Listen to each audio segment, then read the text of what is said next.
കോതമംഗലത്ത് ആൺസുഹൃത്തിനെ വിഷം നൽകി കൊലപ്പെടുത്തിയ കേസിലെ പ്രതി അദീന കളനാശിനി കലർത്തി നൽകിയത് റെഡ് ബുള്ളിലാണെന്ന് വെളിപ്പെടുത്തി. പ്രതിയുടെ വീട്ടിൽ നിന്നും റെഡ് ബുള്ളിന്റെ ക്യാനുകൾ കണ്ടെടുക്കുകയും ചെയ്തിട്ടുണ്ട്.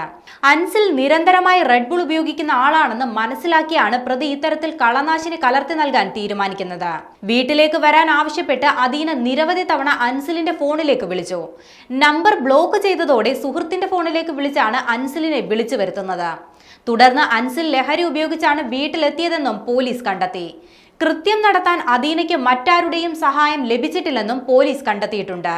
ദീർഘകാലമായുള്ള ബന്ധത്തിനിടെ തന്നെ ഉപദ്രവിച്ചുവെന്ന അദീനയുടെ പരാതിയിൽ കോതമംഗലം പോലീസ് അൻസിലിനെതിരെ നേരത്തെ കേസെടുത്തിരുന്നു. ഈ കേസ് പിൻവലിക്കണമെന്നാവശ്യപ്പെട്ട അൻസിൽ ഇതിനായി അദീനയ്ക്ക് പണവും വാഗ്ദാനം ചെയ്തു.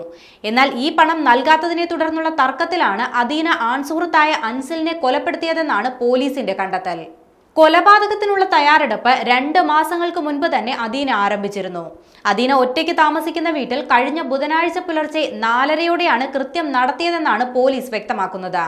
വിഷം അൻസിൽ കൊണ്ടുവന്നതാണെന്നായിരുന്നു അദീന ആദ്യം നൽകിയ മൊഴി. എന്നാൽ കളനാശിനി ദിവസങ്ങൾക്ക് മുൻപ് തന്നെ വാങ്ങിവെച്ചിരുന്നതായി അന്വേഷണത്തിൽ കണ്ടെത്തി. ആശുപത്രിയിലേക്ക് കൊണ്ടുപോകുമ്പോൾ ആംബുലൻസിൽ വെച്ച് അൻസിൽ നടത്തിയ വെളിപ്പെടുത്തലും അന്വേഷണത്തിൽ നിർണായകമായി. അവൾ വിഷം നൽകി എന്നെ ചതിച്ചുവെന്നാണ് അൻസിൽ ആംബുലൻസിൽ വെച്ച് പറയുന്നത്. തുടർന്ന് ചികിത്സയിലിരിക്കെയാണ് അൻസിൽ മരിക്കുന്നത്. നിലവിൽ അറസ്റ്റിലായ പ്രതി അദീന പോലീസിന്റെ കസ്റ്റഡിയിലാണ്.